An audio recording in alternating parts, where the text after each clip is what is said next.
You're watching the award-winning News 20 at 5. Live from the campus of Florida Agricultural and Mechanical University, this is the award-winning News 20 at 5. Good evening, happy hump day, and welcome to News 20 at 5. I'm Shay Simon. And I'm Aaliyah Wilkerson. Let's jump right in.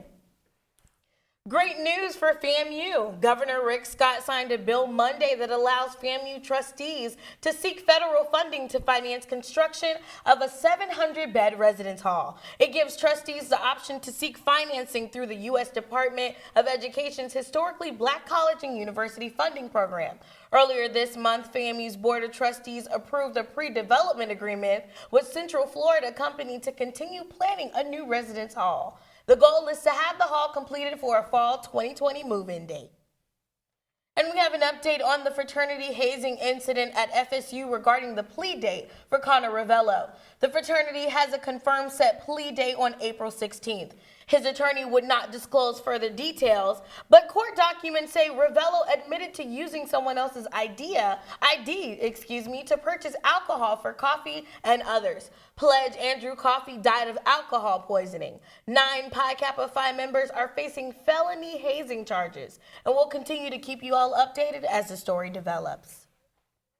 The FAMU Center for Access and Student Success, better known as CAS, is designed to be a multi-purpose building, serving as a one-stop shop for programs like recruitment and enrollment management. That's right. Digital journalist Ashley Jackson joins us now live from the construction site to tell us more about the status of the building. Ashley, what can you tell us?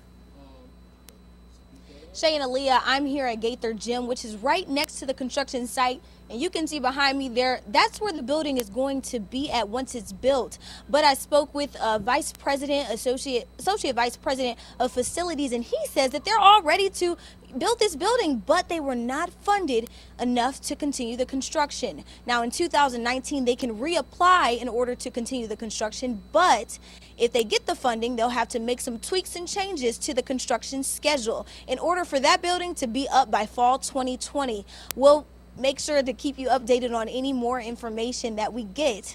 Live at the Gaither Gymnasium, I'm Ashley Jackson. Back to you guys at the desk. Thank you for that, Ashley. I'm looking forward to that new building. We have some bad news for all of you fans of Tallahassee's Downtown Get Down. It could be suspended this year. The Downtown Get Down is a yearly tradition. Students and community members gather downtown every Friday night before FSU or FAMU home football game. But the challenge is the construction in the area and finding sponsors for the event. Event planners make a final decision next month. The Leon County Sheriff's Office is seeking the public's help on finding a man the office reports is responsible for stealing electronics from Walmart. The man was captured on surveillance video stealing TVs and computers from the Walmart located on Mahan Drive. LCSO says the man made multiple trips to the store to steal the devices. Investigators ask that anyone with information please give Detective Mark McGowan a call at 850-606-3412. Governor Rick Scott recently signed the new Securing Florida's Future budget. The nearly $39 billion budget focuses on Florida's schools, and I found out just how this new budget will impact Leon County. Transportation and school safety received record funding in Florida's budget. Governor Rick Scott wasted little time in signing the $88.7 billion budget on Wednesday.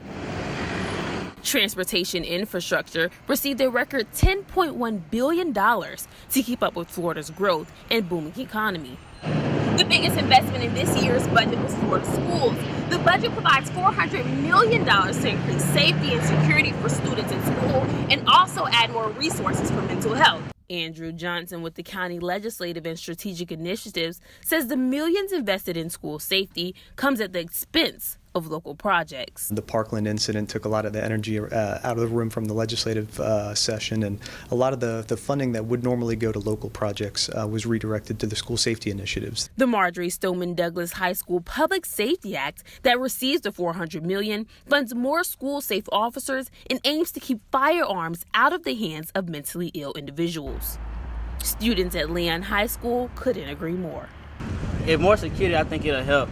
Like, you can find out if it's a dude carrying a gun on campus or something like that. You can be more secure. It's a good idea because I mean, you don't want to be scared going to school. You ain't going to learn nothing. Despite the $64 million veto on local projects, Leon County can rest assured that those projects will be back next year. None of them made it through this time, but again, we'll go back again next session, and we'll continue to work with our delegation and bring back another list of projects next year. The budget will take effect July 1st. Governor Scott said his final budget as governor will continue to advance the priorities of Florida families for years to come and keep Florida's future strong.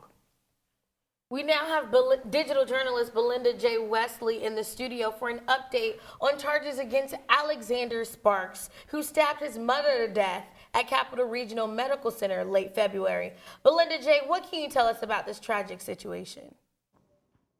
Thanks, Aaliyah. State Attorney Jack Campbell said he has no plans to seek the death penalty against Alexander Sparks, who stabbed his mother to death at Capital Regional Medical Center. 22-year-old Sparks was arrested at the hospital immediately after the stabbing. Later in an interview with Leon County Sheriff's Office, he confessed to killing his mom. Sparks has a history of being involuntarily committed by authorities because of his mental health problems. Campbell said his office weighed the possibility of seeking death against Sparks, but opted against it. Sparks is being charged with first-degree murder. We will keep you all updated as the story progresses. For now, I'm Belinda J. Wesley. Back to you at the desk, Aaliyah. Thank you, Belinda, and we apologize to you all for that technical difficulty.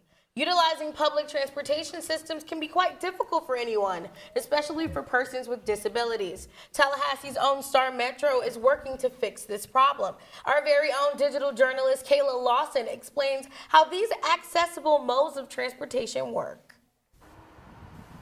Star Metro is Tallahassee's city-owned public transportation service. They provide buses for residents to get around the city, which can be difficult for persons with disabilities. Bruce Weaver, the Independent Living Coordinator for Ability First, has used this system for over 27 years and has personally experienced its progression in accessibility. There's been a lot of growth in the system as far as the ability to connect from one bus to another. Audible announcements of bus stops, mobility device lists, and braille signage can be found on all Star Metro buses. This makes Star Metro compliant with the Title VI law and the Americans with Disabilities Act. The Title VI law prohibits any federally funded program from discriminating against anyone, especially those with disabilities.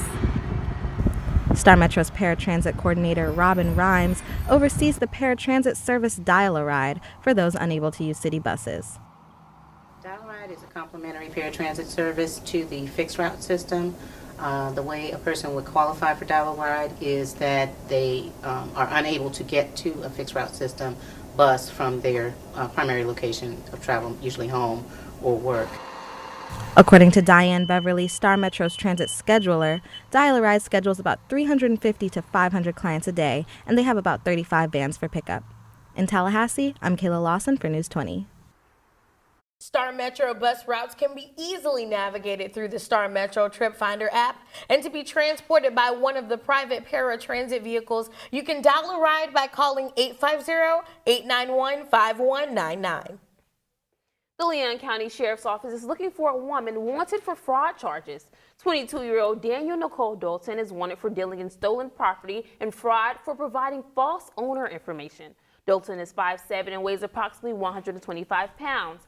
Anyone with information is asked to call Leon County Sheriff's Office at 850-574-TIPS. Coming up on News 20 at 5, we have news on the Austin serial bomber.